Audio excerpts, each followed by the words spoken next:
Hey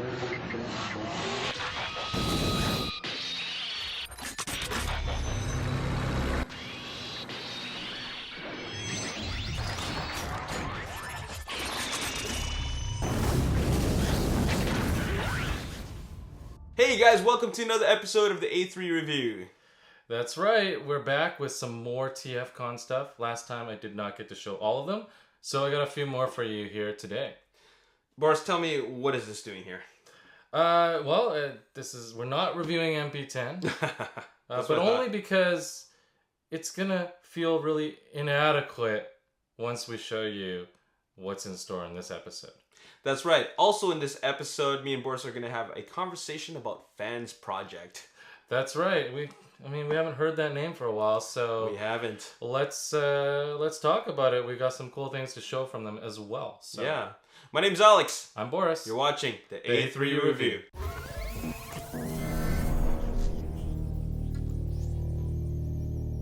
We are starting this episode with a big bang because this thing's massive. Yeah, this is, my God. Yeah, you've never seen Optimus this big.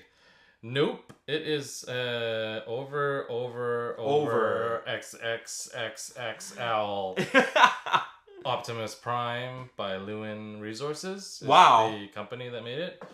I don't understand the company. The company's a mining company or resources company. Oh, weird. Yeah, not too sure, but they gave us this beautiful sample. Yeah. And it is fully transformable. We'll show you after. I'm just gonna try to just get this on camera here. Yeah. Okay. So There you we go. see, There you like, go. Now we're talking. Full cab, the front of it. Whew. Yeah, it doesn't even fit on this table properly. That's how big it is.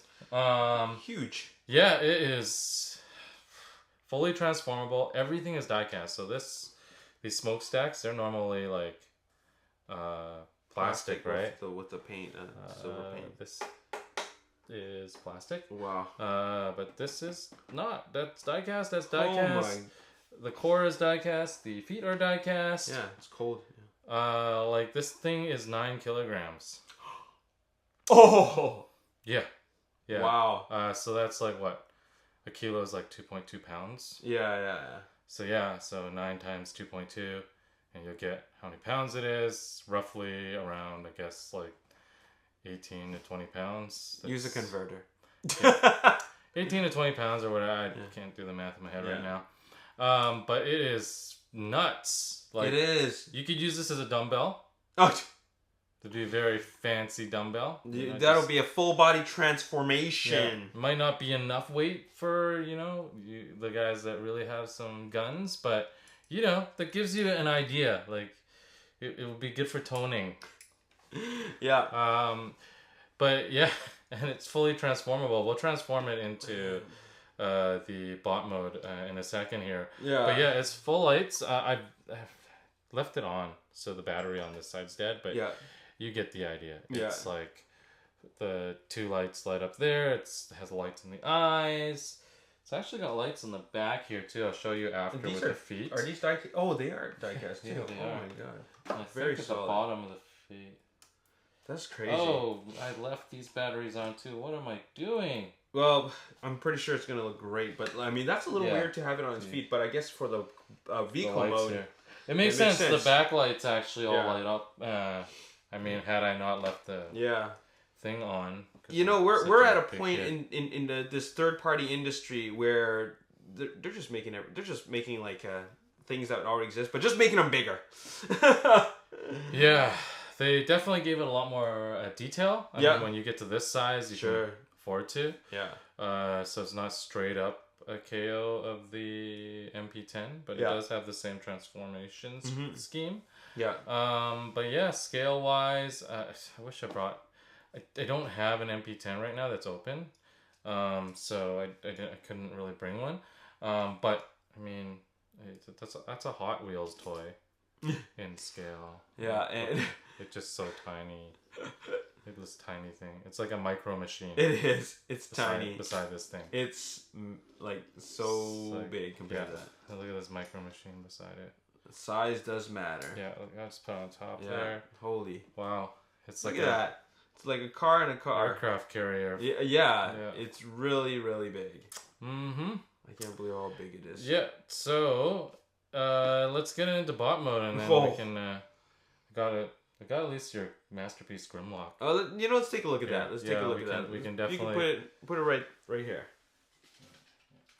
So, you can ride it. Yeah, in Age of Extinction, like Optimus rode Grimlock. Now Grimlock can ride Grimlock. I mean, Grimlock can ride Optimus. Yeah. So it's like, if I can even get the can't do. There backwards, you go. so it's really hard for me. But yeah, I mean, wait till we get into bot mode. Oh my god, I can't wait. I don't think your close-up cam can I can't catch wait. it all. Yeah. You have to back it up. Yeah. But yeah, it's quite significant in size. Yeah, I think the official size is 71 centimeters on this guy. Oh my. Yeah, it's like the size of a toddler. Comes with a matrix too. Oh, cool. I'll show that off. Oh, that's a great piece. Yeah, and it also sort of lights up. Yeah. If I can actually turn the... Oh, there we go. Oh, yes. The Matrix of Leadership. Also die-cast. It doesn't pull apart though, right? No. Okay. Also die-cast. Cool. But do not drop any of these things on your feet. I did drop this one on my foot. It hurts. Oh my god. Yeah, yeah, it's full on die-cast. Feel that weight. Mm-hmm. Yeah. I don't know. It's like a weapon. Yeah. Really. Well, that's cool. Yeah, let's get him into bot mode and see just how big he is. How tall this guy is. Yeah. Dude. This is...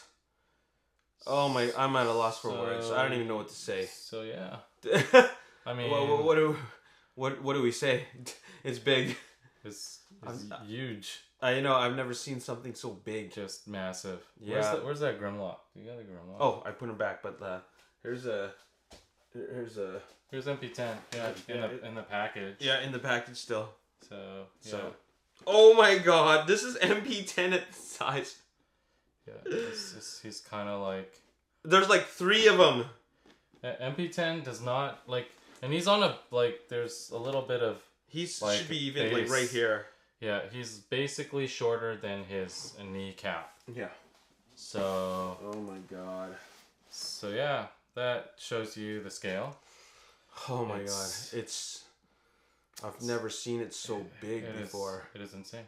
Yeah. It's really insane. It's funny. Were you trying to actually compare it to a?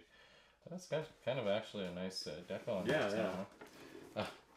But here is the deluxe figure. This is the deluxe figure? Yeah, this is the deluxe. And here's the box for the original MP1. MP01, yeah. Yeah, autographed by Peter Cullen. Yeah, a deluxe figure goes up to like the middle of his knees. That's ridiculous. Yeah. This is taller than the Metroplex, isn't it? Slightly? Yes. Yeah, right? Slightly taller at 71 centimeters. Wow. It actually is. Oh my god. Good spot on that one. Yeah. I mean, where are you going to put this? What are you going to do with this? You have no room for this. I don't know.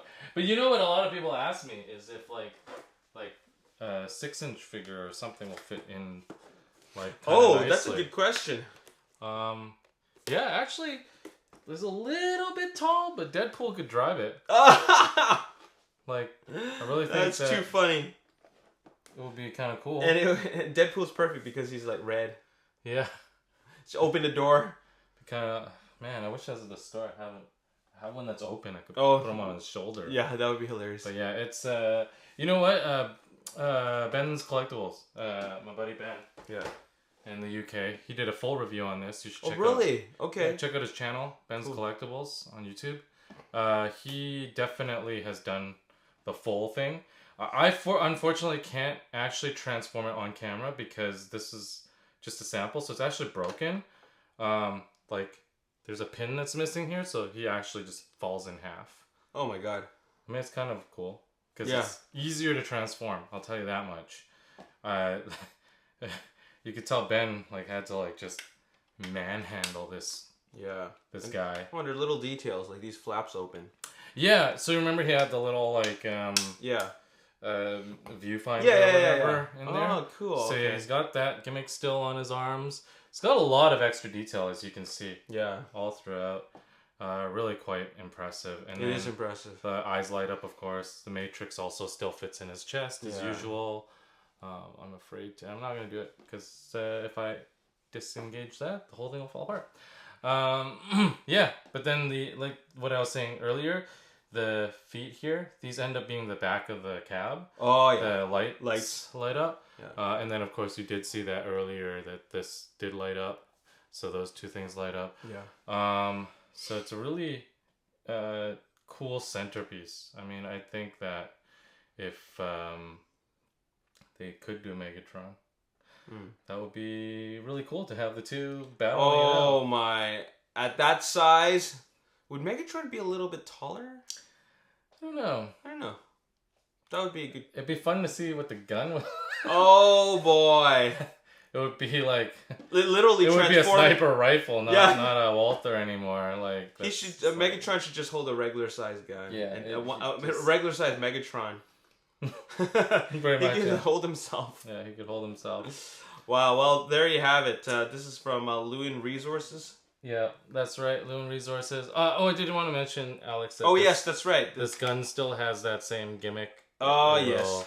It will fold in on itself, and then it hides in the back here. Oh, that's cool. So when he's in truck mode, you can still store it. Yeah, I love weapon storage. Yeah, but I don't know. I wouldn't really transform this back and forth. No, I wouldn't. I would actually... pretty massive, and I don't think I'd ever display it in just truck mode. Yeah. And I don't think I'd buy two. Yeah, because like you're buying this really for size, right? Yeah. If you want to display a truck, just display an Optimus, like another Optimus, right? Yeah. Maybe if I had the money, I'd get like two. Yeah. But there's no... Is there any word on what the price on this is? I don't know. Oh, okay. They haven't said it because it's just a sample. Oh yeah. Can you imagine if it came with if they made a cab for it? Oh boy. Or, a trailer for it? Yeah, I'm just thinking how big the trailer, how much space you would need in your house for that. Yeah, it's kind of. I think there's a not point, practical. Yeah, there's a point where we just draw a line because you might as well buy a car. I mean, if you want something so big. Small little, yeah. But it's a lot of fun. It's impressive. Okay, it's very, a very. It's a piece that you put on display that people will go, wow. Yeah, people definitely want to steal it. And all you need is one. It's that awesome. It's just one item instead of like a massive collection to make people go, wow. You just need one item, and that's it right there. Yeah, definitely for size, and the price point is gonna obviously be really good because it's like it's 4P. Yeah, and it's also die cast, all that die cast. Yeah, but I mean, you've seen the Ultra Metal. Yeah. Before, I have seen it. Yeah, if you want a truly detailed, awesome collectible Prime, I'd say, if you're gonna spend a lot of money, spend it on that one. But if you don't want to spend the money, you want something that transforms, man, this really fits the bill. Yeah. So yeah, let's move on. I have something else cool to show from Perfect Effect. So let's get to that segment. Wow. This is massive. This is the Perfect Effect Mega Dragon, and I'm just checking it out for the first time, and it's just so crazy that this turns into this. It's mega. It's definitely mega. It lives up to its name. It is the Mega Dragon. Yeah, wow. Yeah. I mean, it looks really, really good. I'd say it's looking pretty close as a test shot. Oh, this is not even final. I don't think so. Oh, wow. I wonder what they're going to do. I mean, that's what they've told me, at least. And it was one that was shown off at TFCon, and as far as I know, the TFCon stuff, a lot of it isn't ready yet. Mm-hmm. So, yeah, that's why I can't really transform it. I can't really review it yet. But it's just more for eye candy right now. Yeah. I mean, I have... somewhat played around with the articulation and whatnot. So it's, what you would expect. There's a lot of great points of articulation, like the bicep swivel, all that kind of stuff. But I'm not going to ruin it too much until we get like full production samples. I think that's, for the manufacturer, they don't want that either. But in terms of aesthetic, I mean, oh my God. Like, it stands really well. It's, It's definitely got great weight balance. I mean, the dragon just like it holds solid. its own. Yeah. Um, It's like I'm looking at this and I'm just really impressed. It's got such a great look to it on both robot mode and the dragon mode. I mean, this is a great looking dragon. Like it's a great looking mecha dragon. mhm. And this robot is just well, if you're a fan of Megatron as a dragon, well, this is it. Yep, and the tail has ball joints in the tail. Oh, everybody loves that. It's but they're like nice and tight actually on this one, so you can really get Good posing. like a very organic kind of movement in. Yeah, and actually it adds to the stability. Like if you like put it to the ground, like put it to the whatever it's standing on, it'll just create that give you a good peace of mind that it isn't going to topple over. Yeah, definitely you could use it for that, but I actually found that you could actually do something really cool with the tail and have it up, and it still won't fall over. Okay. Like it's actually got a really great weight balance. Nice. So, maybe I can just. So this was shown at TFCon, right? Yes, correct. Oh, I guess there was a pretty positive reaction to it. Oh yeah. Maybe people have been waiting for this. For a while. Yeah, I'll bet. Yeah, this is definitely a winner. Mm-hmm. Without a doubt. Mm-hmm. So yeah, I'm super excited about this piece. I think it's gonna get a lot of fans, a lot of happiness, especially if you like the rest of their beasts in their line. Yeah. Very good addition to it, and coloring is magnificent. It is. It's a great looking piece. So yeah, let's look at the next piece. I've got something really cool, and it's a first look as well. So Boris, we've looked at a lot of different products, but this looks like the only one that's an actual prototype. Everything we looked at from the last episode to this episode have been primarily test shots. Yes. And that's basically real plastic, almost the final plastic that they're going to be making it in. They also have pins, and they have ability to actually transform to some extent. They just need a little bit of QC. This one obviously is not that. This is resin. Yeah. I mean, I don't think you should even touch it because it'll probably fall apart right now. I mean, you can transform it, but it's resin, so it's like going to be floppy and all sorts of weird stuff. Yeah. It's really meant for, and I think we did a segment, if you check out one of the videos where I went and visited Hong Kong. Yeah. Talked with Spencer. Yeah. We talked about the factory process. Yeah. This is the very initial stages of a prototype after 3D. Yeah. To see if everything's gonna really jive, really work together. What does it look like in a real physical space? All that kind of stuff. Okay. So after this, then it's the test shot, right? Is that correct? Many test shots. Several test shots. Test shot 1, 2, 3. Okay. That's right, and it just goes from like basically rough to more refined each test shot. I mean, that's the hope. Yeah. And the less you want, the less test shots you do, obviously, the better. That means that QC is going smooth. Yeah. Things have been designed really well. If you have to fix it that much, then probably it's kind of a big deal. Yeah. Yeah. So, you hope, you don't hope for that, but, still some of the best products come from a lot of QC. So that's not, unheard of.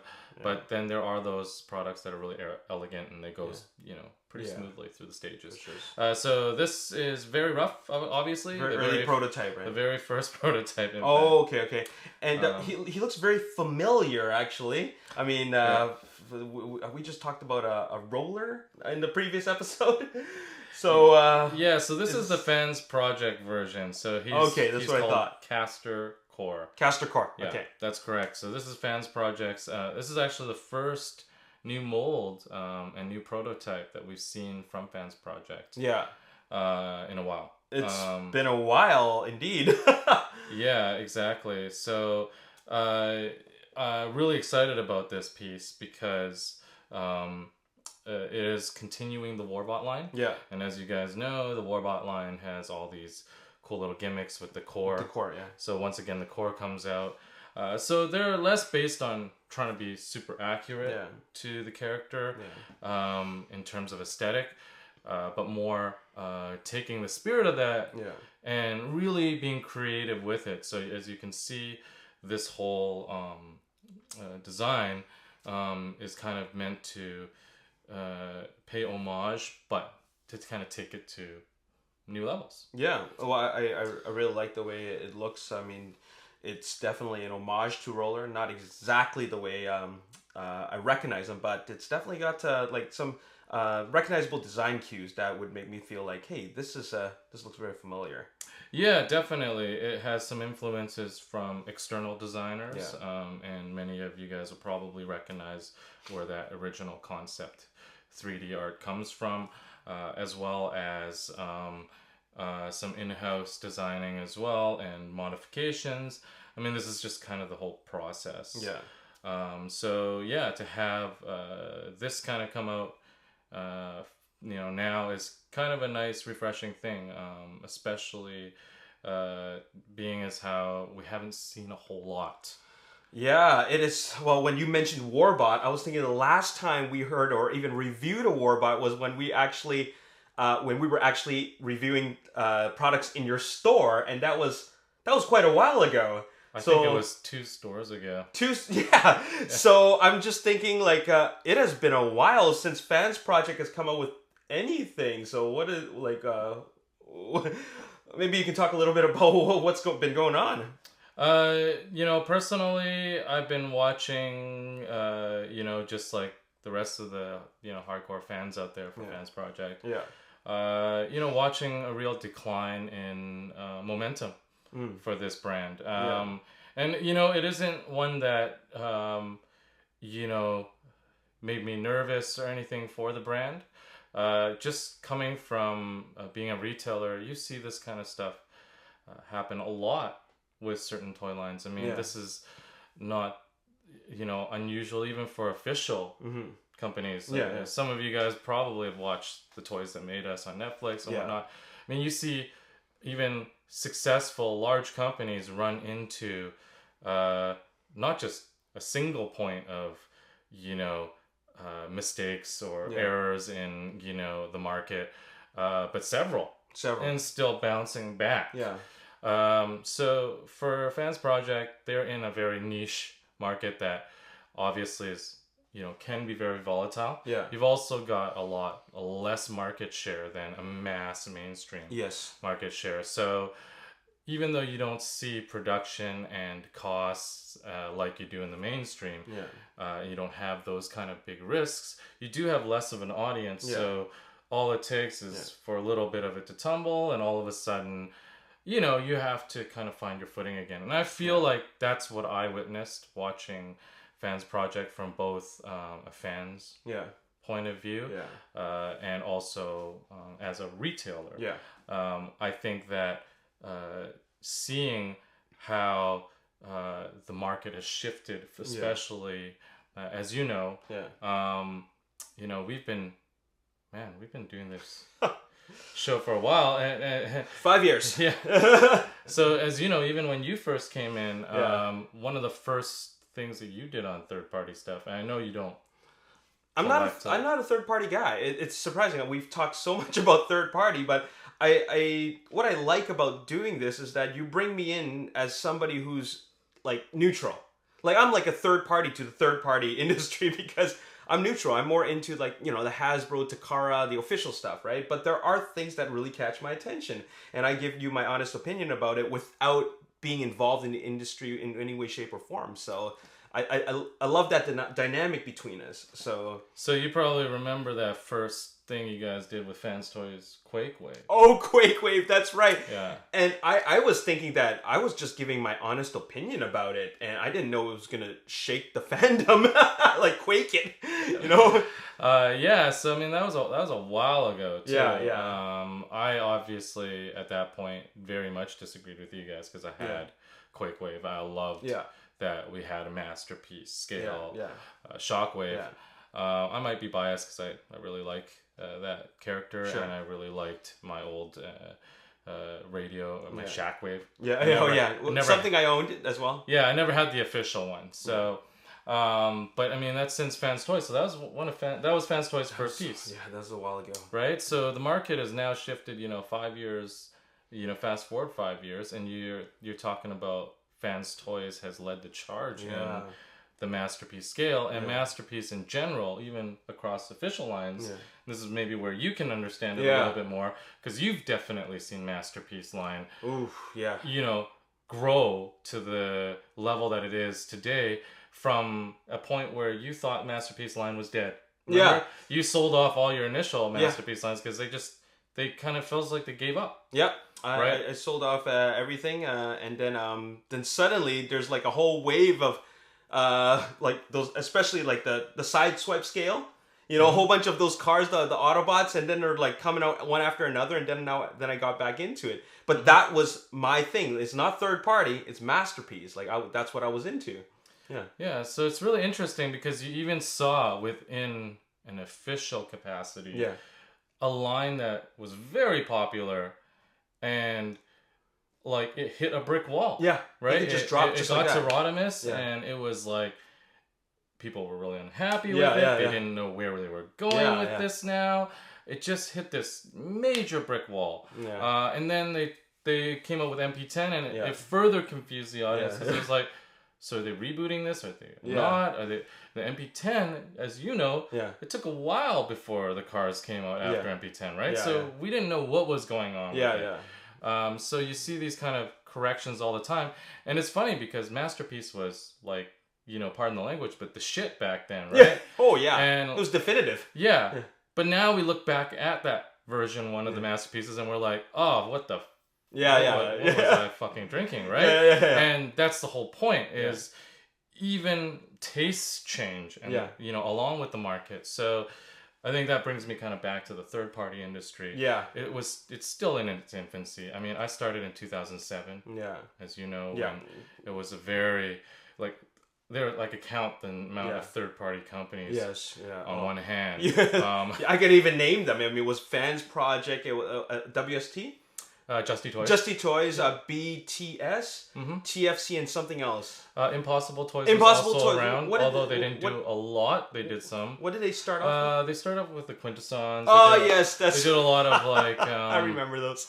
Yeah, and they did a lot of... I mean, it was the Wild West back then, for sure. Totally. And a lot of things were done with a lot of heart, but not necessarily the kind of knowledge that we have about engineering and also the technologies. Yeah. Like back then, manufacturing in China wasn't a world powerhouse as it is today. Yeah. I mean, it was starting. Yeah. It definitely was. The revolution was there industrially, but it just wasn't at the level that it is today. Yeah. So you're seeing a lot of market shifts. Back then, it was like this time that was, almost magical for third party. I mean, I felt it was more like innocent back then, and it's kind of like the way I actually view this industry, because I'm not really involved in the behind the scene aspects in any way at all. I actually just like toys. I collect the toys, and when I look at things like Masterpiece hitting a brick wall and then starting up again and doing 3 versions of a Seekers, I actually just think of it as, oh, we're getting a new one. Like, I don't actually look at behind the scenes stuff, so I really don't care about a lot of that stuff. I'm going into this whole industry very, very innocently, and I really don't think there's a whole lot of drama going on. I mean, is there really drama?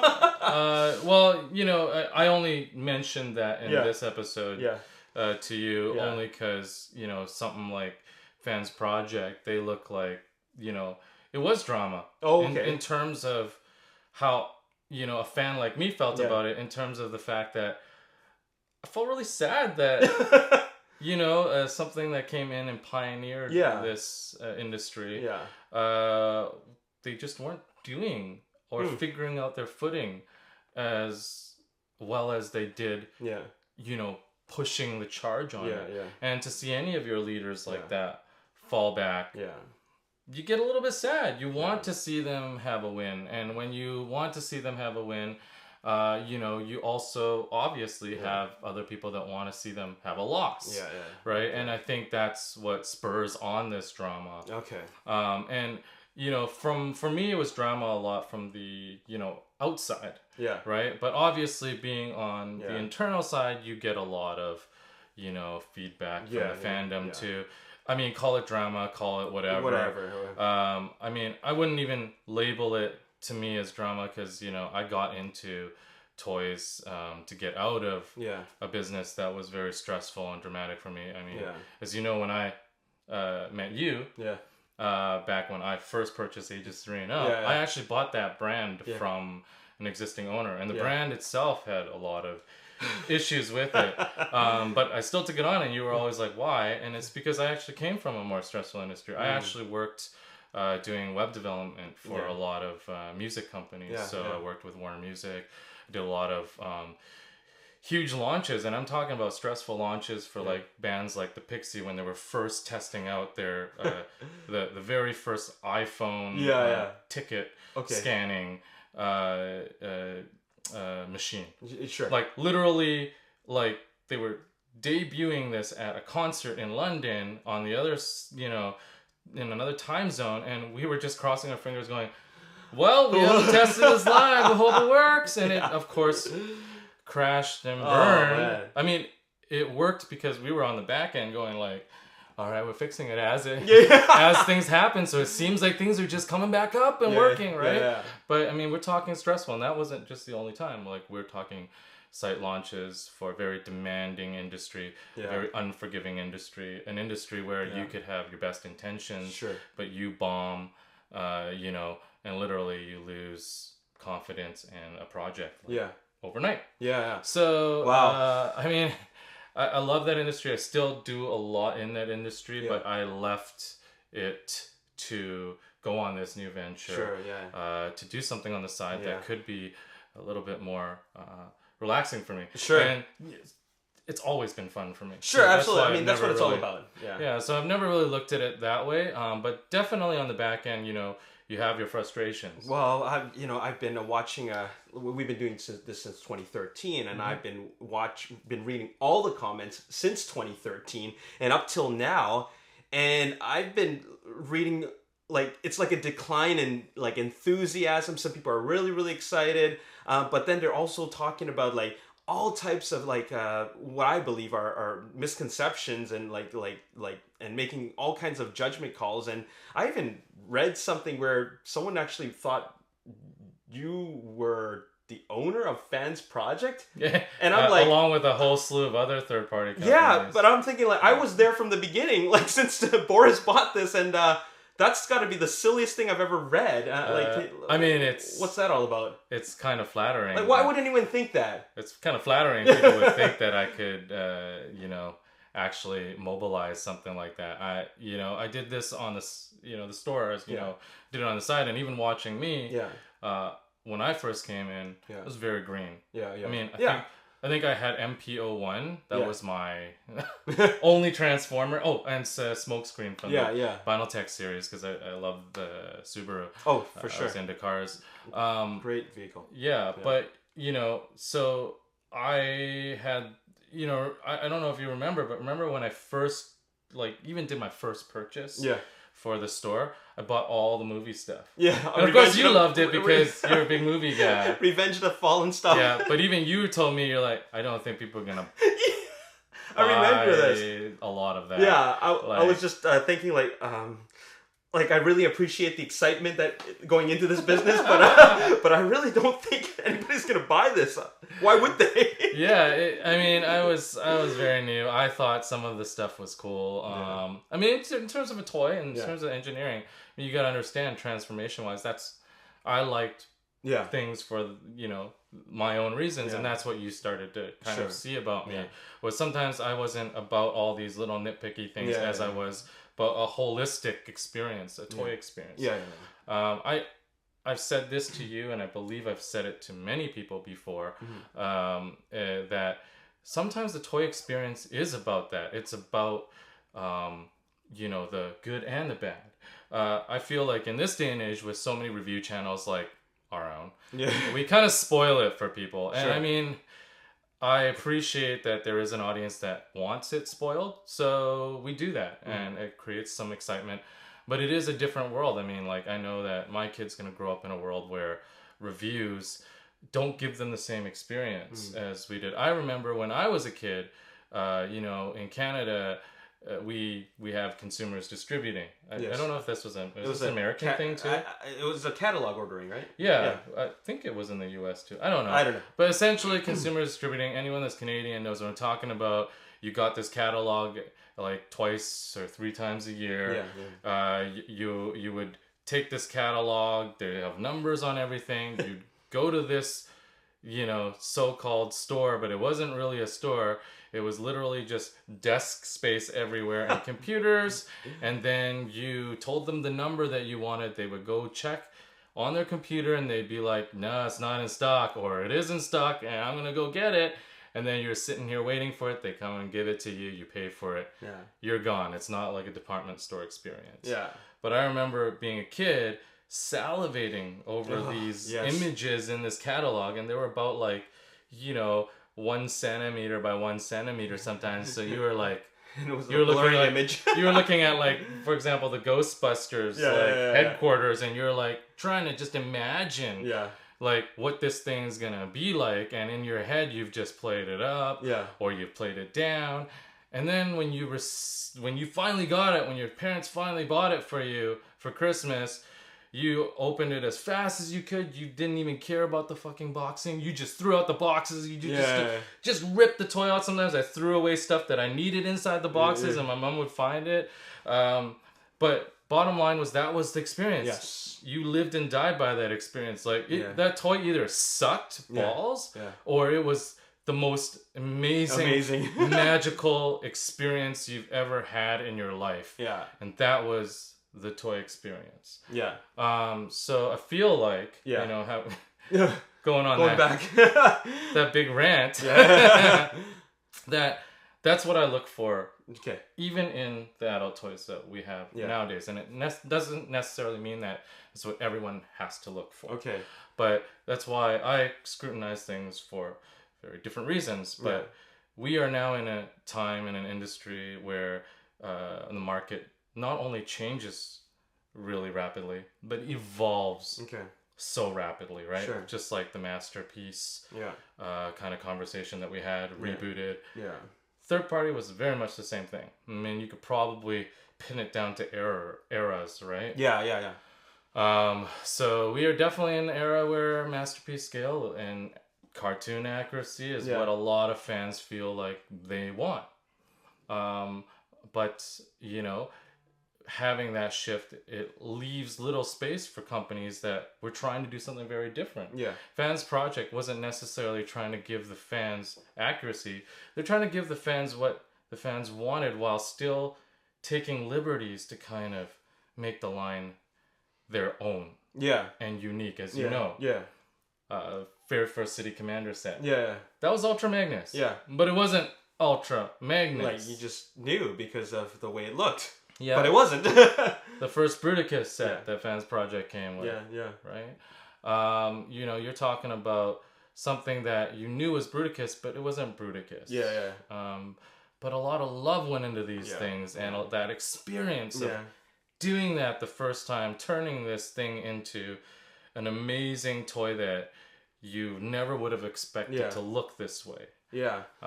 That was the standard back then. Yeah. Hey, you talk so much about Fans Project, and the more I'm hearing about this, you seem to know a lot about it. And now I'm thinking to myself, so do you own Fans Project? Man, as you know, I've just been in the industry for a while, and I think this is what comes along with it, right?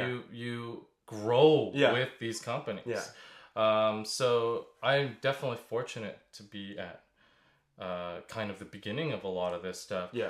I remember when I first bought the brand in 2007. Yes. I was so naive. As you know, Ages 3 and Up actually carried everything. Yes, totally. It was like a comic shop without the comics. Yeah, and they actually did have comics. They did? Okay, all right. I just know nothing about comics, really. Yeah. Except for some few that I read. Yeah. So I took every single line online. Yeah. And I deleted it. Okay. And I just said, I'm only sticking with Transformers because it's the only thing I think I could ever even learn. And even that was a struggle. Yeah. Oh, yeah. So I remember my my experience with third party was actually City Commander, but not even experiencing it by holding the product. Yeah. So I actually was in Shanghai. Yeah. For my uncle's wedding. Yeah. And when I was there, I actually got them to take me to. I got my my uncle's family basically there to take me to these like flea markets and to these like these shopping malls. Right? And then I remembered seeing somebody had on display the Shadow Commander. Oh, okay. That's like the black purple one? Or... Nemesis Prime. Oh, Nemesis Prime. Yeah. And it had the trailer add-on. Yeah. And I remember going, what is this? This is like fucking Black Ultra Magnus. This is awesome, right? Yeah. And then I was thinking, what is, like, it looks like a kit because I could see the windows through it. And I was like, I've seen this thing before. Yeah, like, this is the classics. Nemesis, this is like the SDCC exclusive. Yeah.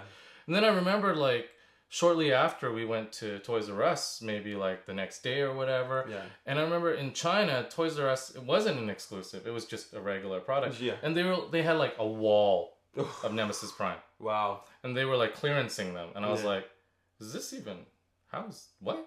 Is this the wrong product? Am I just in like an alternate universe?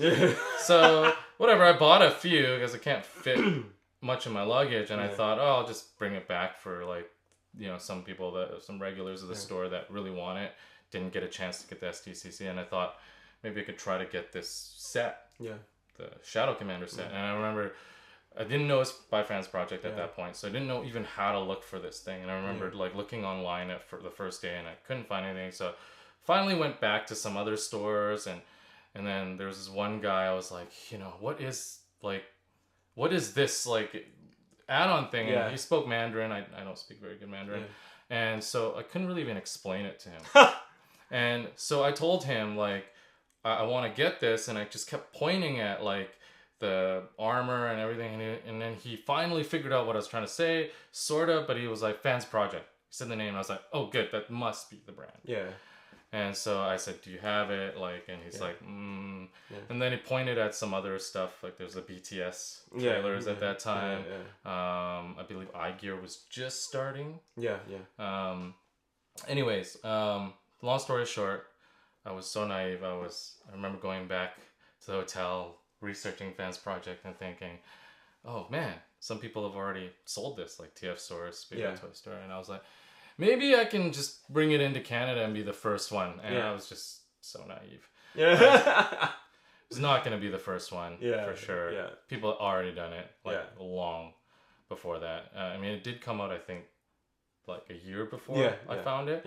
But that year is a long time in toys, right? So anyways, you know, I had this dream of like, you know, really pushing more third-party stuff and really finding it and sourcing it. So I was really trying to meet these guys that were at the head of it. I emailed Fans Project and no fucking reply. Like I must have emailed them like, I feel like 15 times, and I just gave up. And then finally, through luck, I, you know, had a contact that knew them. Knew someone that worked there and was like, dude, I'll just hook you up. And it was that simple. So it wasn't that simple. It's like 15 tries and being disappointed. And then when you saw them, you're like, does your email work? Answer your emails. I was a little bit frustrated. But this is what I mean. Behind the scenes, you kind of like, that was the experience for me. It was very like organic. You couldn't get a hold of someone, and when you finally did, you were like ecstatic. And then when you finally got the product in, you realized, oh man, it's so allocated because there's so little of it, right? And other stores are already like snap them up, all that kind of stuff. So you're just kind of waiting for the next new thing to come out. So on that note, I kind of tried really hard to kind of keep up. So it wasn't too hard with 5 companies, everything TFC. I did MMC, the first product that came in. Right away, I was on it. I was like, I'm gonna get a whole bunch and just like keep selling this. So, you know, I grew with a lot of these companies. Perfect Effect, before they came out with The add-on full kits? figures. Oh yeah. They actually started with add-on. Yeah, that's right. Kits, The Devastator as, you know, parts. well, no, that actually was later on in their life. They actually had a lot of these mini little accessories. Oh, okay. Previous to that in 2007 already. Okay, So alright. they had started a long time ago. People don't really know that because I don't think they started picking up steam Sure. till they started getting their bigger pieces. Like Yeah. Warden was one of the, like, arguably one of the best third-party figures out of the time. And that was a whole, I would say, like 5-6 years after Perfect Effect actually started. Wow. Yeah. So you can see the progression of these things. You Yes. also see companies that were really, really prominent go to the wayside, like Impossible Toys dropped out of the game, iGear dropped out of the game. Yeah. We had even I'm sorry, I'm starting to like fade here. There's so TFC? many things. TFC is sort of still in Oh, okay. the game. They're managing. Okay. Yeah, but I mean, you see companies all the time that Justy Toys. Yeah. Oh, yes. WST stuff. Yeah. It's really popular, and then it just Well, gone. When they first came out, they were the ones that provided the Megatron parts, right? Yep, Yeah. they did that as well. Yeah. So I mean, it's just how it is. The market shifts. You don't shift along with it. That takes me back to this. Yeah. So when you're kind of growing along with an industry, I mean, no matter what you're doing, you look at it from a very practical level because you don't have to fill in the blanks. Yeah. Like I've seen these companies come and go since nearly the beginning. Yeah. And some other retailers have been there even before me. Yeah. Like Okay. TF Stores and Big Bad Toy Store. So they've really seen the evolution of how these things have happened. Yeah. So for me, it's a very like organic and reasonable thing because everything's in context, right? You get dropped right in the middle of it, like right now, it's like a saturation. You're like, who's this and what's this company? What are they making? It's easy to even get confused at who makes what. It's so easy to get confused, Right? especially from my perspective, being somebody who doesn't even collect this stuff. Oh yeah, man. Like I've had people email me thinking I'm like DX9 or some other third-party company when they really just bought something from another retailer, emailed me just because I carried the product and thought somehow I had something to do with being able to warranty the part or like a fix. And I'm like, no, I don't have any. I'm just a different retailer. Like just. That's If you bought it from me, I can definitely help you, or if you didn't, I can definitely direct you to where you can get the parts, and that would be from the actual company that made it. Yeah. But so it's a lot of this kind of confusion because it's just getting saturated. There's a lot of things going on. So to kind of round back, the whole situation you're talking about, Fans Project here. A lot of people were disappointed and a lot of people felt like the brand was done, because we've seen it before. We've seen brands drop off because they didn't, match the market, but it really has to do with, the viability in the marketplace for the kind of spirit or whatever it is that they're doing. As like even recently we have what people are calling 4P, which is essentially taking inspiration from official products, upscaling them, doing things to the mold to improve it, which isn't any less work actually. So it's not like previously where people were knocking off the packaging, confusing the market, and actually coming out with a straight up knockoff and saying, wow, this is undiscernible to the original product, and tricking you to pay the same amount for that unofficial product. And in a lot of terms back then, the unofficial products were, really badly made, right? But we're getting into an era where sometimes it's actually better quality. So it kind of enters this gray area. It's like, who would spend this much time to make it like larger and better and sell it for less? Like that is, really kind of getting into a crazy, crazy saturated world. But as you see, it's just about market movement. Sure. Everything is shifting. Yeah. So I feel like this is a great time for Fans Project to kind of push back a little bit because, you know, they had, you know, from what I understand, you know, some issues with their business structuring. And every business has, you know, issues finding their footing. Either they don't have the resources to tackle on the market shift, or, you know, other things that go on related to that financially, structurally, there's not enough people, all this kind of stuff to meet the rising momentum of the amount of products, or just in general saturation has also, you know, sometimes lowered numbers, you know. There's a lot of factors. There's definitely a lot of factors, and in such a small community like 3P, it is getting larger, but it's not like exponential like mainstream. You can't market it on a mainstream level just because of the content and the sensitivities of the IP not being their own, right? You can never expect a market that is not using their own IP to market or be so aggressively open about pushing the product as you can with something that's officially licensed. It's just not in the cards. And if they ever did that, I don't know if there would be reprimands when you get that kind of a reach, right? And that's I think that's where that line is, right? So small industry, small niche, you get a lot of momentum swings that hurt companies really easily, and you get a lot of shifts in the marketplace really quickly over a small group. So I think this is a great time because, you know, we've seen a lot of masterpiece scale stuff now. We're now starting to see movie stuff. Yes. We're now starting to see other third-party movie stuff and pretty high-quality stuff, like massive improvements upon the original product. Yeah. People even going into G2 stuff, right? Like repainting things. Like we started doing that with the Fans Project Breakdown when we first paid for that exclusive. And now we finally get a chance because Fans Project is finally up and going again.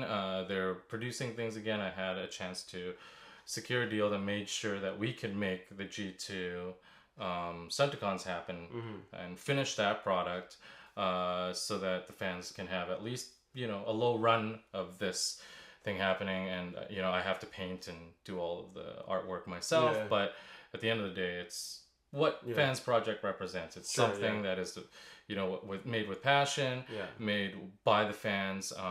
So it kind of fit their bill, and, you know, of course, as long as I was willing to risk my money on it, they were like, yeah, okay, fine, we'll let you make it. And so we went for the G2 route as well. So you see a lot of that kind of stuff happening. Make Toys did the same thing with their Jazz. They made a G2 version of that. So you're seeing a lot of this like saturation now, fanning out to different things. So perfect timing to come out with something that's a little bit more unique. Make Toys also has a line that's similar to this, the Cross Dimension line, as we looked at some of that stuff. Another great example of homaging, but not necessarily having to be accurate. Just putting something out there and saying you either love it or you hate it. Doesn't have to be accurate. It's basically up to you. You know, hearing you speak about Fans Project, I'm just thinking, like, with your knowledge and experience, you might as well own it. I mean, you might as well just run it. Well, you might as well be an owner. if I had the resources, I would love to get into production. You know, but unfortunately, you know, running the retail store, you know, it takes up most of my time. I don't even know how I would go through the stress of actually QCing and having to run a team of, you know, not only designers, but then understanding, you know, the schedules of the factories and having to coordinate all that is, I feel like it's just something that, you know, it takes a lot out of you, and you have to be situated in a situation that allows for it. That's just impossible to run both, right? I mean, of retail and then manufacturing. I mean, like, it's going to be either one or the other. Maybe if I didn't live in Canada, and I'm closer to the source of how things happen. But, you know, you're talking about a different time zone, and we have a documentary coming out, you know, soon about even what it takes to make just one exclusive for us. And it's not even a new mold; it's just repainting it and trying to coordinate all the bits that go into making it. And you already saw the process there. It's a lot of work, a lot of coordinating, especially if you're in a different time zone. So, a lot of this is actually just, you love the thing and you just do it. But yeah, I'm happy if people think I, have more to do with something than I really do. I mean, they hold you in high regard. It's flattering that anyone would think that, I can manage more than, what's in this very narrow scope ahead of me. Yeah. Especially with 2 kids and everything now that, most of my time spent on family, as you know. So we're even struggling to find time doing the show. Yeah. Right? Yeah. So, yeah, I appreciate credit wherever I can get it at this point. If I look like Superman, that's great. Yeah. One thing I will say, though, I did work with Fans Project on the Fans Project core site. Mm-hmm. As you know, because of my web background, we did a lot of the development, and because of our ability to do fulfillment, we did a lot of that for them. It was unfortunate to see the membership not really go anywhere, but again, that is tied into everything that had gone on with the Fans Project brand. And, they left it in a state where they delivered everything. But, again, you have people that were disappointed that it didn't get further. Yeah. And when you have disappointment and expectations, that is exactly what happens. So, I hope that Fans Project getting back on their feet, they don't get discouraged. And if they, even watch this, that would be my thing. I mean, I've told them repeatedly whenever I get a chance to talk to any third-party company, I kind of tell them what I feel is kind of the heartbeat of their brand. But I feel like, I hope it doesn't discourage them from doing things that are fun. Mm-hmm. Like, honestly, to put yourself out there to do something like this isn't an easy task. And it's way easier to sit on a hill and criticize, everything. Yeah. Right? And, watch the whole war happens, as the analogy goes, and then come off the hill and kill the survivors, right? That's that's what we love to do. But it's easy to do that. It's not easy to fight the war. It is not easy to get on the battlefield, put yourself out there for something you love and believe in. So I hope that doesn't discourage anyone from pushing the Fans Project line further. I would definitely love to see more things come out of it, and I would love to see this get finished on time. Yeah.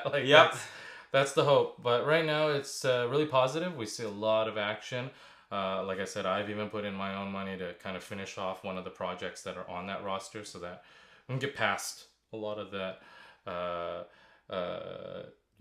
disappointment for me as a fan, for others as fans, and I'm cheering them on. So there it is, Caster Core. We hope to see a lot more out of it, and I can't wait to show you guys the next developments if we can get our hands on them. Yeah, and that's our episode for today. We hope you guys enjoyed it. Yeah, let us know what you guys feel about the episode. I mean, we had a really great conversation there. Yeah. I mean, there was a lot to cover. Yeah, I didn't expect to actually talk so much. Thanks for putting me on the spot. Well, I think it was a great opportunity for us to just have this conversation and just share our thoughts. Yeah, I mean, I've always loved origin stories. Now you kind of know a little bit of ours. But, we didn't start, from what you see on camera. I started off as a one-man operation, and it's really interesting how it crisscrossed into the beginnings of the third-party industry as well, and watching them grow. Yeah. Not necessarily the same experience in both realms, but we would love to hear your experience, right? Yeah, share your thoughts about third-party or anything you want to say about the industry as a whole in the comment section below. We'd love to know how you guys feel. Yeah, and how you feel it has evolved over the years. And, I'm sure a lot of you guys have very different experiences coming in at different times of when third party kind of progressed. As always, if you enjoyed this episode, make sure you hit that like button, subscribe to the YouTube channel, like us on Facebook, Ages 3 and Up, and also follow us on Twitter at Ages 3 and Up. We'll see you next time. See you next time. Bye. Bye.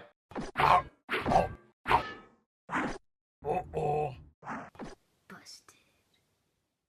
Hey guys, welcome to another episode of the A3 Review.